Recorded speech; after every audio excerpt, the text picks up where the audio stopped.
এদিকে বড় ভাই ইরিনার কানগুলো দেখে বলে, এটা তো কত সুন্দর, একদম কিউট লাগছে। এই বলে সে যখনই ছুঁয়ে দেখতে চায়, ইরিনা তখন সঙ্গে সঙ্গে পিছিয়ে যায় আর বলে, আমি খুব নোংরা, আমার কাপড়গুলোও নোংরা, প্লিজ আমাকে ছুবেন না। হোজিন বলে, ঠিক আছে, কাপড় পরিষ্কার হয়ে যাবে, আমি তো তোমাকে খেয়ে ফেলব না, চলো আমার সঙ্গে চলো। তখনই ভীম আবার তাকে থামিয়ে দেয় আর বলে, এই হাফ ডেমনটাকে আমি প্রথম আবিষ্কার করেছি, তাই সে আমার সঙ্গেই যাবে, তোমার সঙ্গে নয়।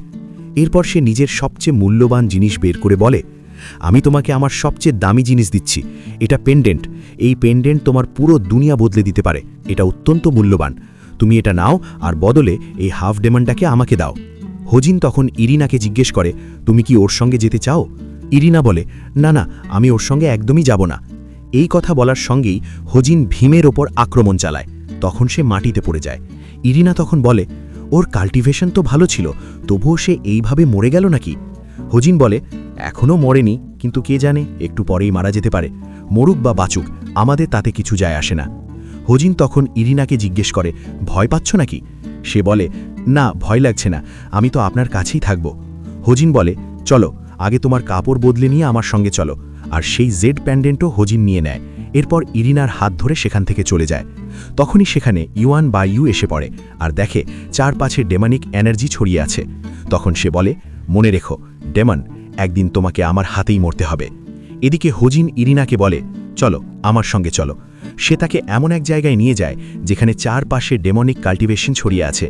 ইরিনা তখন মনে মনে ভাবে, আগের জীবনে এই জায়গাটা কত সুন্দর ছিল, আর এখন দেখো কি ভয়ঙ্কর হয়ে গেছে, মনে হচ্ছে ইচ্ছে করেই হোজিনকে কেউ ফাঁসিয়েছে।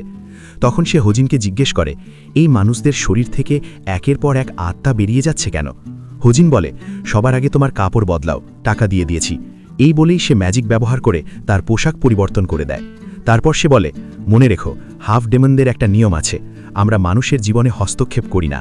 মানুষ হয়ে থাকলেও তাদের বাঁচানো আমাদের দায়িত্ব না, আমরা শুধু নিজের কাজ করি, তারপর চলে যাই। ইরিনা তখন বলে, কিন্তু মানুষ যদি কষ্ট পায় তাহলে আমারও তো কষ্ট হবে, তাই না? তারপর সে মনে মনে ভাবে, হোজিনকে বড় ভাই বলতে কত ভালো লাগছে।